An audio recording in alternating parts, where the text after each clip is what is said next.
tenho 32 anos, sou casado, sou natural aqui de São Carlos, interior do estado de São Paulo, e gosto de ler, gosto de assistir séries, mas eu vou contar um pouquinho mais sobre a minha vida em detalhes, ok?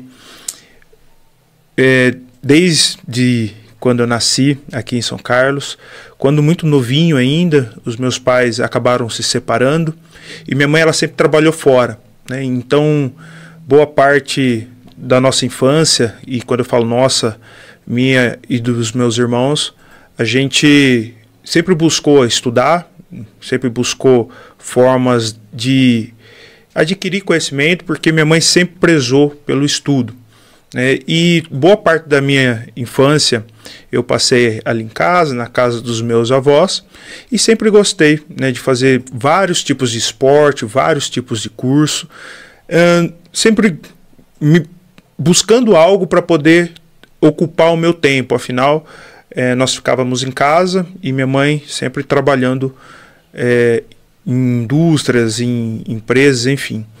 E chegando ali na época do vestibular, eu, sem saber ao certo o que eu gostaria de fazer na época, acabei escolhendo um curso que, no mínimo, me identificava, né, que seria com contas, com números. Então, optei por fazer engenharia. E como também não sabia assim, ao certo qual engenharia, optei por uma engenharia que geralmente ela é chave assim, para diversas áreas e dá para transitar em diversas áreas. Eu queria fazer engenharia de produção. Na época, minha mãe trabalhava numa indústria têxtil e de vez em quando ela chegava em casa e contava os casos que aconteciam lá.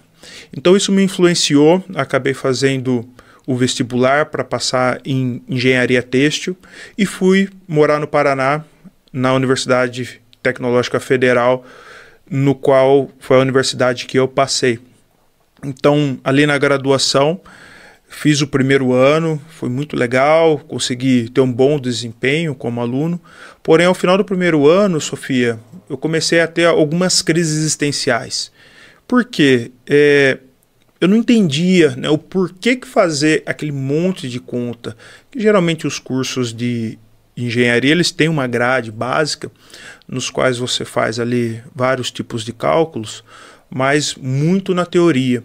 E para mim não fazia sentido nenhum fazer aqueles cálculos sem saber exatamente aonde aplicar. Então foi nessa época, no final do primeiro ano, eu resolvi trancar, né, o meu curso e voltar para a minha cidade natal, São Carlos. Até para procurar o significado, né, do que eu estava fazendo lá efetivamente. Então nessa época eu entrei em contato com a empresa que minha mãe trabalhava, a têxtil, e acabei comprando algumas camisetas e comecei a comprar, vender e me inteirar um pouco sobre a indústria têxtil como um todo. Então foi nessa época que eu comecei a aprender um pouquinho mais sobre não só a parte técnica, né, efetivamente falando, em relação a design, a cores, a gosto do cliente, mas também a parte de gestão, né? Então, compra aqui, vende ali. Nessa época, eu também, depois que eu comecei a gostar, né, um pouco mais da indústria têxtil em si, decidi então montar uma empresa, né, têxtil, mas infelizmente os recursos eles eram limitados, ou seja, não tínhamos dinheiro para quase nada. E foi nessa época que eu conversei com a minha mãe, ajuntei algumas bolsas que eu tinha ganhado ali no começo do primeiro ano na universidade e resolvi fazer um investimento. Mas como o recurso era limitado, então nós não tínhamos dinheiro para fazer esse investimento, acabei colocando uma mesa de ping-pong que naquela época nós tínhamos em casa, bem velhinha, assim, bem remendada, né, para falar a verdade. É até engraçado porque à medida que nós comprávamos os tecidos para poder fazer a linha de produção, a mesa ela ia entortando, né, por conta do peso.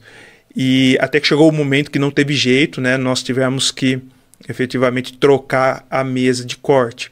E ali, né, eu conversando com a minha mãe, ela trabalhava durante o dia e à noite ainda ela me ajudava. Eu lembro que na época a casa ficava uma bagunça, né? Porque a maioria dos tecidos que nós trabalhávamos na época era malha de algodão. E algodão ele acaba soltando uns pozinhos, né? Para falar assim, sem ser uma linguagem técnica.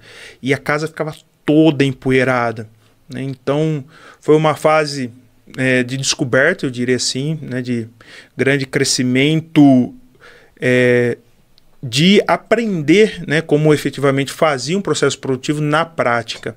E aí, nessa época, eu conversando com a minha mãe, nós crescemos, contratamos alguns outros colaboradores, até que eu cheguei na minha mãe e conversei com ela, falei, olha mãe, eu entendi, né, o porquê que faz o tanto de teoria lá na universidade, aliando com a prática que nós estamos fazendo aqui. Então agora eu acho que faz sentido eu voltar a estudar e conseguir ligar esses dois mundos, né? Não somente a teoria e não somente também a prática, mas alinhar o melhor dos dois mundos.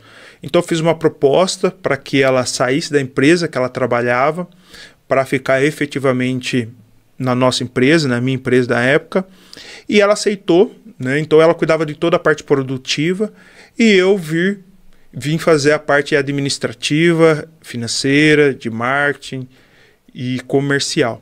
Então eu voltei para o Paraná. Foi um momento desafiador, por quê? Porque eu estava a 8 horas praticamente da cidade na qual eu tinha montado a empresa, né? E muitas das vezes as pessoas chegaram para mim e falaram, Maurício, você não vai aguentar, não vai dar certo, isso não vai para frente. E eu consegui me organizar de uma tal forma que eu conseguia estudar num curso integral, ou seja, estudava o dia inteiro e ainda assim fazia os procedimentos que eu organizei dentro da empresa, inclusive a parte financeira, comercial, RH, que eu comentei aqui anteriormente. E assim a gente conseguiu se organizar de uma tal forma que a empresa continuou a crescer. Continuei a minha graduação, né? Acabei ainda junto nesse momento fazendo outros tipos de trabalho extras curriculares na universidade, até que chegou um ponto que eu quis fazer um projeto lá na universidade que era que se envolvia assim, algumas atividades com algumas crianças carentes, sabe? E nessa época falaram, olha Maurício, você não pode fazer. E aí eu não entendi porquê, fui questionar, né, o porquê que eu não poderia, escrevi um projetinho, todo o procedimento que é de praxe de se fazer ali dentro da universidade, mas eu acredito que por conta da grade em si, eles não permitiam. Então o que eu resolvi fazer, Sofia? Acabei chamando alguns amigos meus da universidade, apresentei também o projeto para alguns professores e alguns empresários da cidade, isso lá no Paraná, e resolvi montar um instituto. Então aqui vale uma reflexão que muitas das vezes a gente vai ouvir vários nãos, né? E o fato da gente ouvir vários nãos, isso não pode ser um motivo para fazer com que você pare de correr atrás dos seus objetivos. Pelo contrário, é uma forma de você buscar maneiras criativas, maneiras mais eficientes, conhecer novas pessoas para poder alcançar os seus objetivos. E foi exatamente isso que eu fiz. Nessa época, então, nós conseguimos montar um instituto que nós trabalhávamos com algumas crianças e ele funcionava de duas formas, basicamente. Então, a primeira forma era o trabalho social e a segunda forma, nós investimos nas crianças que performavam nesse trabalho social, dando bolsa para elas. E basicamente foi isso, até que chegou ali no começo de 2016, a expectativa estava muito alta, porque eu estava quase para me formar, né, na metade de 2016, e eu não via a hora de voltar para São Carlos e poder tocar a empresa de perto, né, para acompanhar o dia a dia ali, né? Então isso fez com que eu criasse, né, muita expectativa. Mas infelizmente nós tivemos uma surpresa ali em meados de 2016, que foi a crise. A crise ela atingiu muitos setores, né, do Brasil, e um desses setores foi o setor têxtil, né? Infelizmente, muitas empresas acabaram fechando suas portas e com a gente não foi diferente, né? Então, infelizmente, nessa época, nós acabamos falindo, tivemos que encerrar nossas atividades e foi um momento assim, extremamente difícil na minha vida. Por quê? Porque toda a renda da nossa casa, na época, dependia da empresa.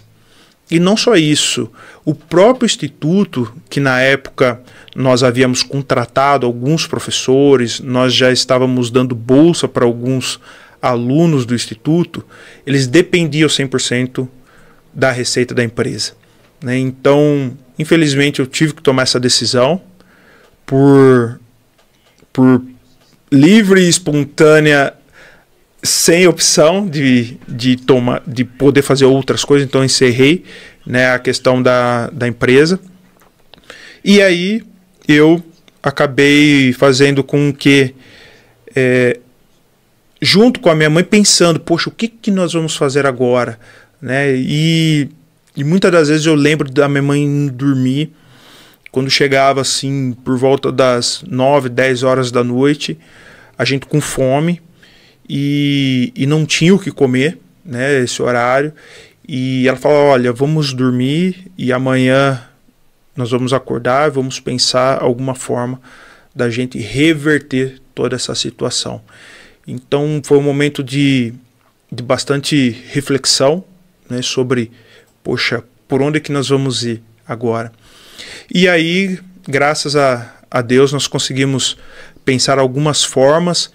E algo que eu sempre falo, Sofia, é a questão da reputação, né? Então, pelo fato de eu ter construído, né, uma história ali dentro da universidade, embora a empresa não tenha, vamos dizer assim, continuado suas atividades, muitas pessoas me conheciam pelos resultados que eu havia gerado, né, no círculo de amizade que eu estava. Então, só para você ter uma noção, mesmo fazendo todas essas atividades, ainda eu consegui ser eleito o melhor aluno da universidade, ganhei uma menção honrosa, e isso fez com que muitas portas fossem abertas para mim nesse momento. Então um amigo começou a chamar, poxa Maurício, eu conheço sua história, conheço o que você já fez, você não quer me ajudar a melhorar o meu processo produtivo, a melhorar os meus processos comerciais, a pensar uma forma com que eu consigo rentabilizar melhor a minha parte financeira da empresa.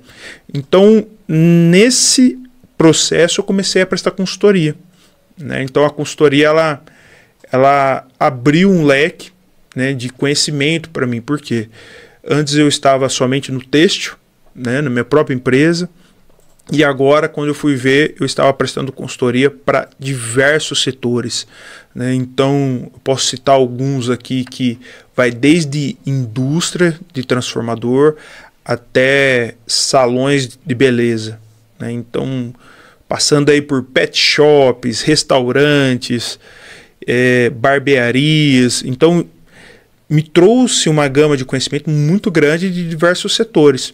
Só que, infelizmente, eu não estava feliz. Por quê? Porque eu vi que o meu negócio, além, obviamente, de estudar bastante os números e acabar pensando, né, em como melhorar a empresa, eu gostava de colocar a mão na massa, né? Então, diferente da maioria das consultorias, elas acabam dando uma recomendação. Elas estudam o negócio, estudam formas de aperfeiçoar e entrega uma recomendação para o empreendedor ou para o dono da empresa. E o que eu gostava não era isso. Eu gostava de fazer essa parte, mas também gostava de colocar a mão na massa, né? Então foi aí que eu pensei uma forma de aliar tudo aquilo que eu gostava, que era números, finanças e empreendedorismo. E aí eu decidi ir para o mercado financeiro. Porém, o que acontece na questão do mercado financeiro, Sofia? E vocês que estão nos ouvindo, talvez tenha pensado aí rapidamente, né? Poxa, o que tem a ver consultoria, mercado financeiro, prática, etc. Se muitas das vezes o conceito da maioria das pessoas em relação ao mercado financeiro é somente a questão de bolsa de valores e de assessor de investimentos. Tem sim essa parte, mas o mercado financeiro é muito maior do que isso, né? E para onde eu queria ir efetivamente dentro do mercado financeiro seria para empresas, né, que adquirem uma participação de outra empresa e ajuda aquela empresa a crescer. Então, o que eu gostei da consultoria foi de olhar vários negócios. O que eu não gostei é que eu não poderia colocar a mão na massa.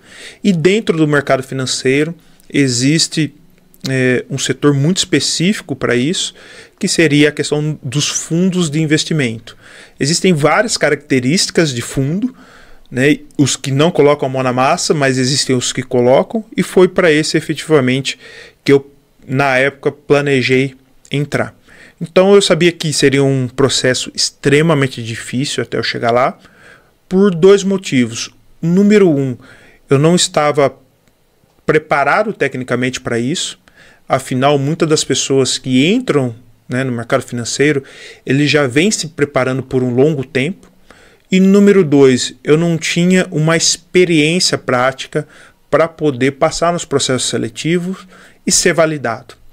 Então, pensando nessas duas vertentes, Sofia, que eu pensei, poxa, como é que eu resolvo o problema número um, tecnicamente? Eu vou fazer uma pós-graduação.